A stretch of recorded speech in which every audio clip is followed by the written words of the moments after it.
बिस्मिल्लाहिर्रहमानिर्रहीम। तो जैसे जी कल हमने रीनल सिस्टम को स्टडी किया था फर्स्ट एड को बुक को फॉलो करते हुए, तो कल हमने क्या क्या देखी थी उसके अंदर हमने उसकी ब्लड सप्लाई देखी थी। उसके बाद हमने उसका नेफ्रॉन का स्ट्रक्चर के बारे में डिस्कस किया था। देन हमने उसकी जो वेन्स थी लेफ़्ट और राइट रीनल वेन्स के बारे में हमने डिस्कस किया था। उसके बाद हमने एक केस पढ़ा था जिसके अंदर हमने कहा था रीनल मेड्यूला का जो केस था, इसके अंदर वो हाइपोक्सिया की कंडीशन आई थी। हम उसे थोड़ा फर्दर डिस्कस करते हैं। तो उसके अंदर एक और चीज़ थी, मैं पहले आपको एक डायग्राम बना देता हूँ नेफ्रॉन की, ताकि आपको इजीली समझ आ जाए। जी ये क्या था, ये हो गया हमारा बोमन कैसल। फिर हमने क्या बनाई इसके बाद पीसीटी, ये हमारी लूप ऑफ हैनले, और ये होगी हमारी डीसीटी। यहाँ पे क्या होगी, कलेक्टिंग डक्ट। अब कल हम देख रहे थे कि जो रीनल मेडुला था वो क्या था, हाईली वल्नरेबल था। अब हाईली वल्नरेबल क्यों था, क्योंकि उसके अंदर ब्लड की और ऑक्सीजन की जो सप्लाई थी वो क्या थी, बहुत ज़्यादा लो थी। अब मैंने आपको नेफ्रॉन में पढ़ाया था कि जो उसका आधा हिस्सा होता है जो स्टार्ट होता है, वो स्टार्ट कहाँ से होता है, कॉर्टेक्स से स्टार्ट होता है, और एंड कहाँ पे होता है, मेड्यूला में। अब जब यहाँ से जो एफरेंट है वो ब्लड लेके आई इसके बोमन्स कैप्सूल के अंदर गया, फिर ये पीसीटी की साइड पे आया, देन ये डीसीटी थी, देन क्या की लूप ऑफ हैनले, जब वो मेड्यूला के अंदर आई, तो मेड्यूला के अंदर जब ब्लड आया तो क्या था, ब्लड का और ऑक्सीजन का लेवल क्या था, लो था। तो यहाँ पे एक कंडीशन आई, उस कंडीशन को हम डिस्कस करने के लिए आपको मैं रिपीट करवा रहा हूँ। वो कंडीशन क्या थी, sickle cell anaemia. Sickle cell anaemia ये होता क्या है, इसमें क्या होता है, जो आरबीसी होते हैं हमारे, वो क्या करते हैं, अगर आरबीसी को लेस ऑक्सीजन मिली है तो वो एक शेप अख्तियार कर लेते हैं। उस शेप को हम क्या कहते हैं, सिकल शेप। उस शेप का क्या नाम है, सिकल शेप। मैं डायग्राम की मदद से आपको समझाता हूँ। फॉर एग्जांपल जैसे कि ये हमारा हो गया आरबीसी, ये क्या है हमारा आरबीसी। अब जब आरबीसी ट्रैवल करता करता पीसीटी से किधर आया, मड्यूला के अंदर। मड्यूला के अंदर से क्या कंडीशन मिली, ब्लड और ऑक्सीजन का लेवल कहाँ मिला, लो मिला। तो उसने एक शेप अख्तियार कर ली, सिकल शेप।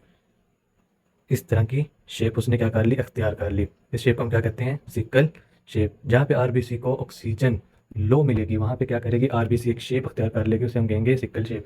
तो जो सिकल शेप होता है वो मड्यूला के अंदर सिकल शेप बहुत ज़्यादा हमें मिलते हैं, ठीक है। We have more sickle points in medulla. ये एक पॉइंट था जो कल मैं आपको नहीं समझा पाया, तो वो मैंने क्लियर किया आपका, ठीक है। अब हम फर्दर आगे देखते हैं कि किडनी ट्रांसप्लांट को थोड़ा सा हम डिस्कस कर लेते हैं। आपने बहुत ज़्यादा सुना होगा कि जब लोग किडनी ट्रांसप्लांट करते हैं तो वो कौन सी किडनी डोनेट करते हैं, ठीक है, वो करते हैं लेफ़्ट किडनी को डोनेट करते हैं। अब यहाँ पे एक क्वेश्चन आता है, क्या क्वेश्चन आता है कि पेशेंट है, उसे क्या हो गया, किडनी फेलियर हो गया, ठीक है। अब उसे क्या चाहिए, किडनी चाहिए, ठीक है।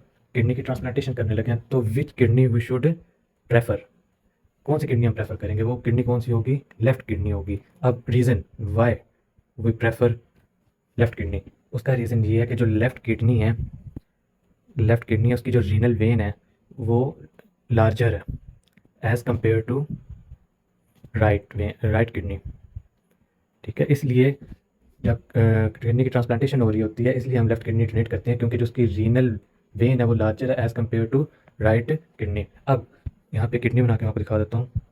ये होगी हमारी राइट किडनी, ये होगी हमारी लेफ़्ट किडनी। अब आपको पता है कि जो हमारी लेफ़्ट किडनी है वो स्लाइटली अपर साइड पे होती है, थोड़ी सी क्या होती है, ऊपर होती है as compare to right kidney थोड़ी सी नीचे होती है। अब इनके अंदर डिफरेंस क्या होता है, वो क्या होता है, सिंगल वर्टिब्रा का, one vertebra difference between two kidneys, ठीक है। ये कौन सी है, हमारी लेफ्ट किडनी, और ये कौन सी है, हमारी राइट किडनी। अब आपने याद रखना है जो इसकी जो ये रीनल वेन है वो क्या है, लार्जर है as compare to right kidney. That's why when we do a transplantation of kidney we transplant our left kidney, we have to prefer our left kidney. ये हो गया। अब यहाँ पे आपके पास एक केस आया कि एक टैक्सी ड्राइवर है, ये बहुत इंपॉर्टेंट एमसीक्यूज है, ये आपने मिस नहीं करना, इसको केयरफुली अंडरस्टैंड करें।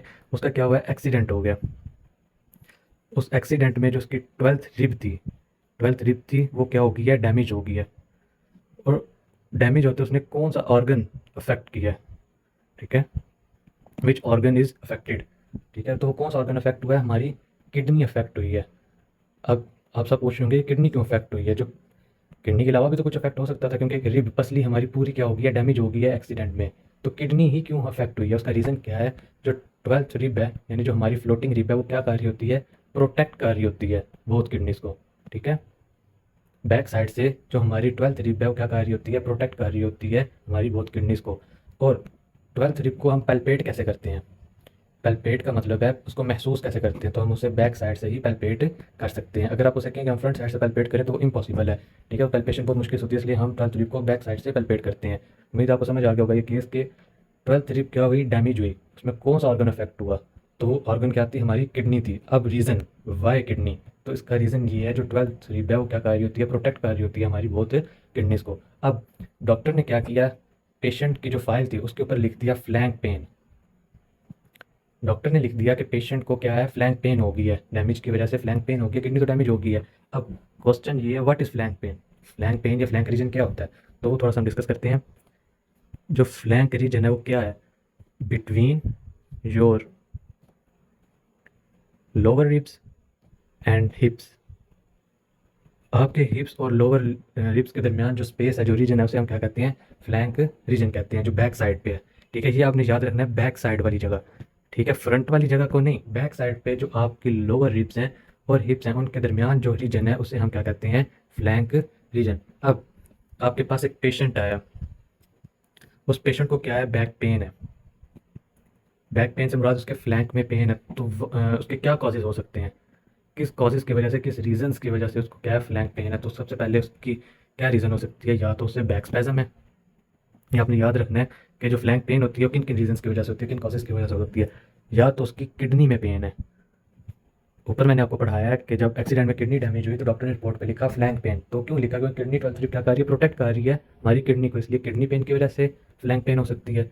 या तो उससे क्या है, थर्ड, यूटीआई इन्फेक्शन हो गया, ठीक है, इन्फेक्शन की वजह से बैक पेन है, और इन सम केसेस, रेयर केसेस में अपेंडिसाइटिस की वजह से भी पेन हो सकती है।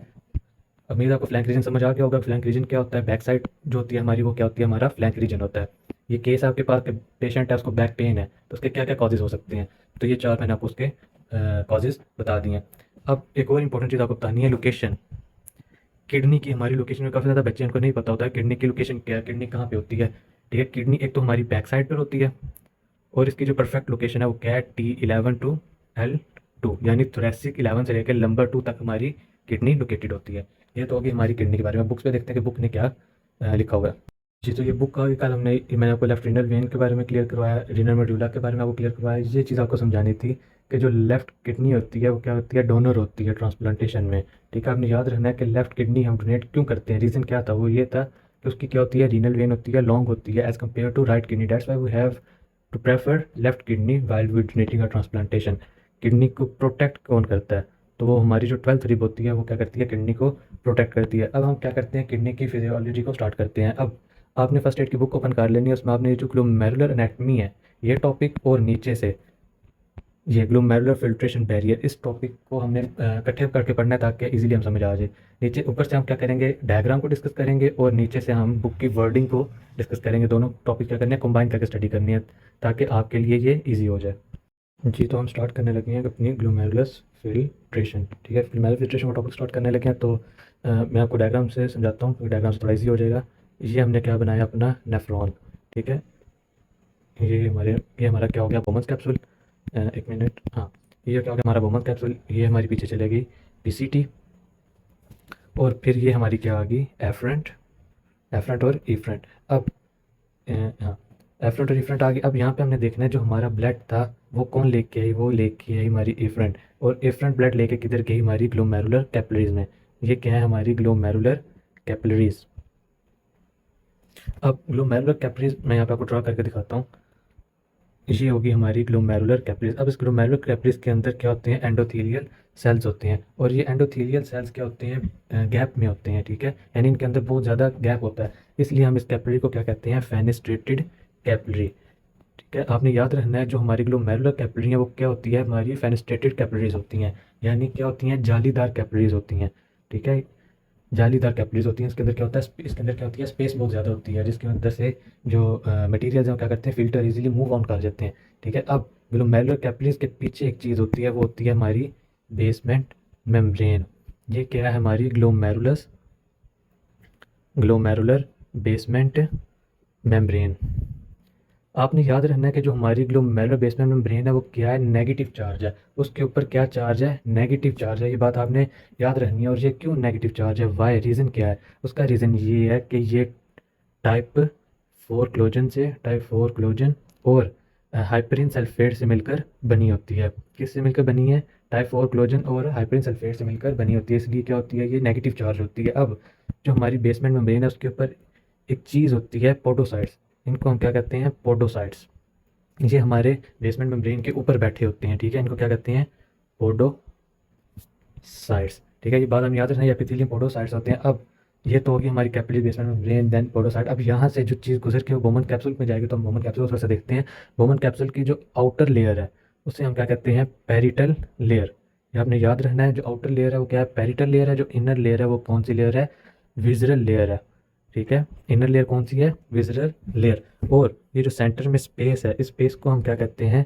यूरिनरी स्पेस, ठीक है। ये तो होगी हमारी ब्लड किस तरह अंदर जाएगा, क्या क्या वो प्रोसीजर करेगा, ये तो वो होगी। अब यहाँ पे कुछ इंपॉर्टेंट सेल्स होते हैं, तो मैं आपको अगले डायग्राम में दिखाता हूँ। ये क्या है? हमारा बोमन्स कैप्सूल, ठीक है। ये पीछे गई हमारी टीसीटी, यहाँ से आ रही है हमारी एफरंट और इफरंट। अब एफरंट के ऊपर इंपॉर्टेंट सेल्स होते हैं जिन्हें हम क्या कहते हैं? जक्स्टा ग्लोमेरुलर सेल्स, ठीक है। ये आपने याद रखना है, इन सेल्स के नेम बहुत इंपॉर्टेंट है और इनके फंक्शंस भी बहुत इंपॉर्टेंट है। अब जक्स्टा ग्लोमेरुलर सेल्स क्या करते हैं? एक हार्मोन रिलीज करते हैं जिसका क्या नाम है? रेनिन है। ये हम आगे जाकर पढ़ेंगे, लेकिन जस्ट आपको एडिशनल बता रहा हूँ कि जक्स्टा ग्लोमेरुलर सेल्स क्या करते हैं?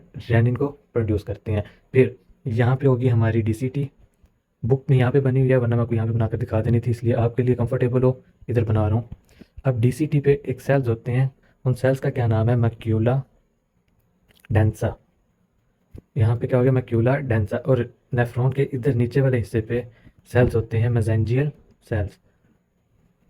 ये क्या करते हैं? सपोर्ट प्रोवाइड करते हैं किससे? नेफ्रॉन को। ये आपने बात याद रखनी है। अब एक क्वेश्चन आता है कि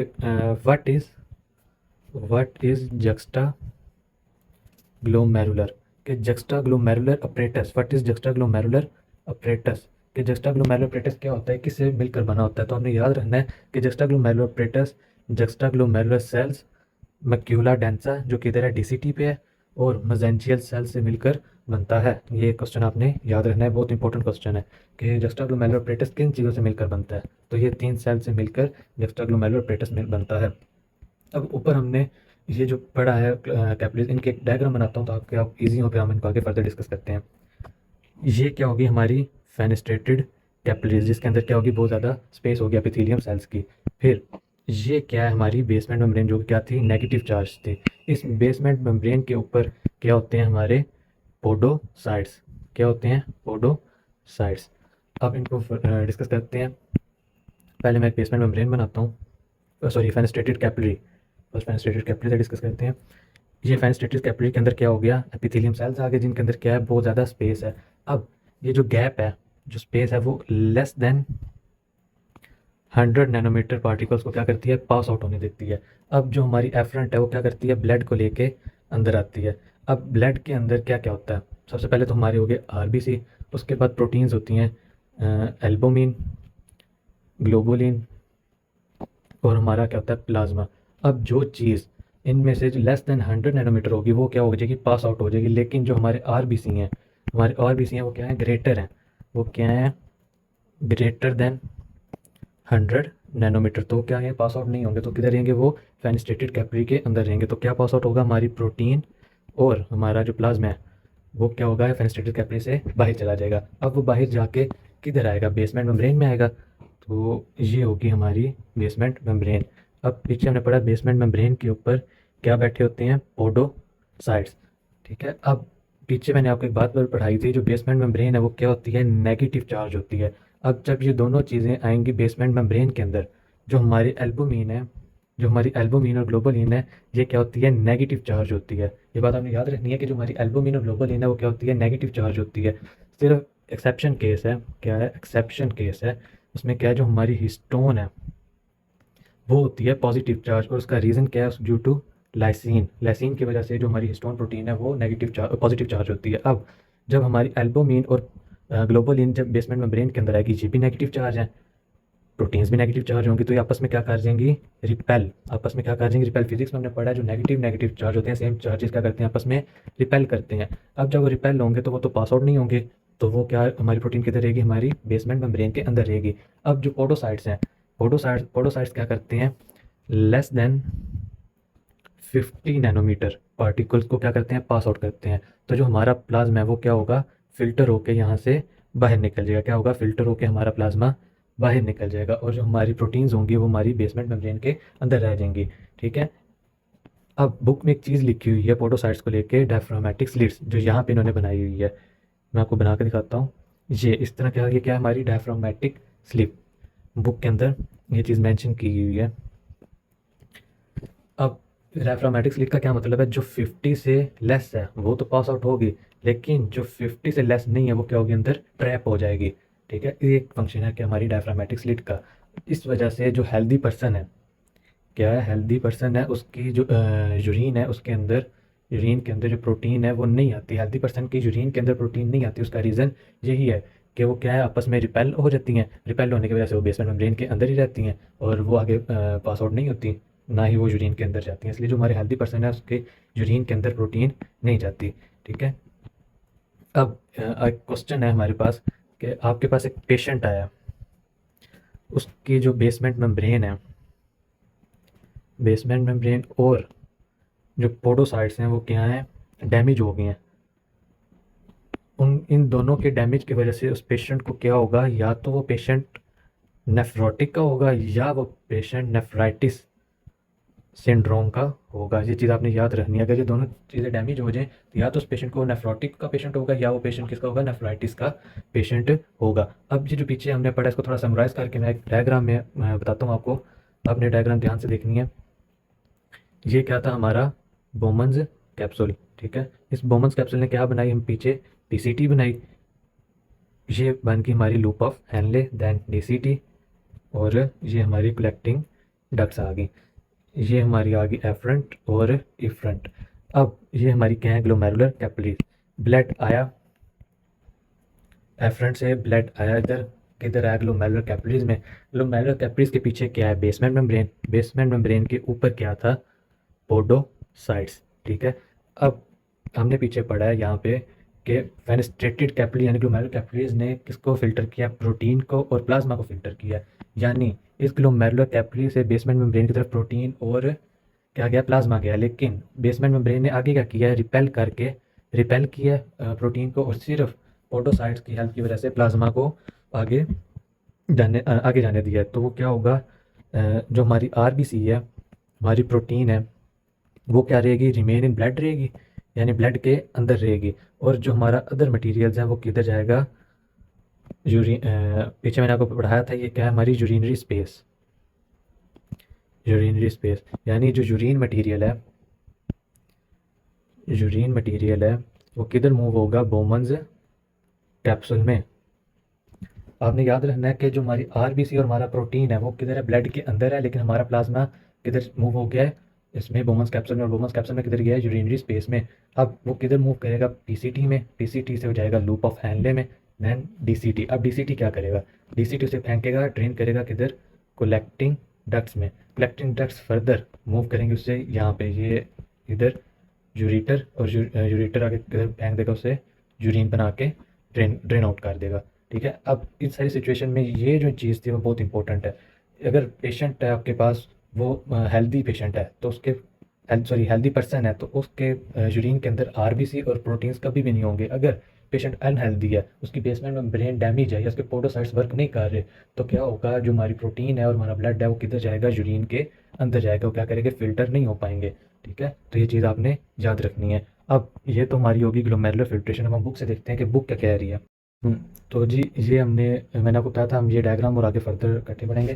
तो ये जो चीज़ है, जस्टा ग्लोमेरुलर अपरेटस आ गया, फिर बीच में मैक्यूला डेंसा आ गया, मेसेंजियल सेल्स हैं। इन तीनों ने, juxta glomerular cells, macula densa और मेसेंजियल सेल ने मिलकर क्या बनाया, जस्टा ग्लोमेरुलर अपरेटस बनाया। अब ये देखें, जो मैंने आपको बताया था कि आपके डीसीटी है उन्होंने आगे बनाया होगा, तो इसलिए यहाँ पे कौन से सेल्स प्रेजेंट है, मैक्यूला डेंसा सेल्स प्रेजेंट है। फिर हमने बोमन्स कैप्सूल की लेयर्स के बारे में पढ़ा, पेरिटल लेयर्स और विजरल लेयर। विजरल लेयर कौन सी थी, इनर लेयर। और विजरल लेयर के अंदर ही क्या प्रेजेंट होते हैं, पोडोसाइट्स। यानी ये क्या थी, हमारी फेनेस्ट्रेटेड कैपिलरीज थी। फेनेस्ट्रेटेड कैपिलरीज के बाद क्या है, हमारी बेसमेंट मेम्ब्रेन। बेसमेंट मेम्ब्रेन क्या है, हमारी नेगेटिव चार्ज है, और बेसमेंट मेम्ब्रेन के ऊपर क्या पड़ा हुआ है, ये आप देख सकते हैं, ये क्या है, हमारे पोडोसाइट्स। ये तो डायग्राम होगी। फिर मैंने आपको बताया था हम ये पैराग्राफ पढ़ेंगे इसका, ग्लोमेरुलर फिल्ट्रेशन बैरियर का। मैंने आपको बताया था जो हमारी फिल्ट्रेशन ऑफ प्लाज्मा वो क्या है, साइज़ और चार्ज से सिलेक्टिव होती है, ठीक है, रिस्पॉन्सिबल होता है। जो हमारा प्लाज्मा होता है रिस्पॉन्सिबल होता है साइज़ से और चार्ज से। कैसे होता है?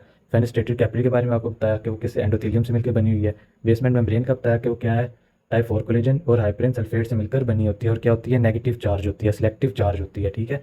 फिर विज़रल एपिथेलियम के अंदर क्या होते हैं, पोडोसाइट्स होते हैं, ठीक है। अब यहाँ पे बैरियर के बारे में पढ़ते हैं। ये उसने बताया हुआ है कि जो negative charge glycoprotein that prevent entry of negative charge molecules, यानी जो हमारी नेगेटिव बेसमेंट मेम्ब्रेन थी उसने क्या किया, प्रिवेंट कर दिया हमारी प्रोटीन्स को, जिसके अंदर क्या थी, हमारी एल्बोमिन, ठीक है। फिर फेनेस्ट्रेटेड कैपिलरी का बताया कि जो लेस देन 100 है, लेस देन 100 नैनोमीटर को क्या कर रही थी, मॉलिक्यूल्स को पास आउट कर रही थी। फिर उसने क्या किया, पोडोसाइट प्रोसेस के बारे में बताया कि पोडोसाइट ने क्या बनाया, स्लिट बनाया जिसमें उसने क्या की, प्रिवेंट की एंट्री ऑफ मॉलिक्यूल्स, यानी जो 50 या 60 नैनोमीटर से कम है उसने इसको पास आउट किया, जो कि 50 और 60 नैनोमीटर से हायर थे उसने इसको क्या कर दिया, प्रिवेंट कर दिया। क्या कर दिया, प्रिवेंट कर दिया, उसको पास आउट नहीं होने दिया। तो ये थी हमारी ग्लोमेरुलर फिल्ट्रेशन बैरियर, और हम नेक्स्ट वीडियो में अगले टॉपिक को डिस्कस करेंगे। Thank you so much.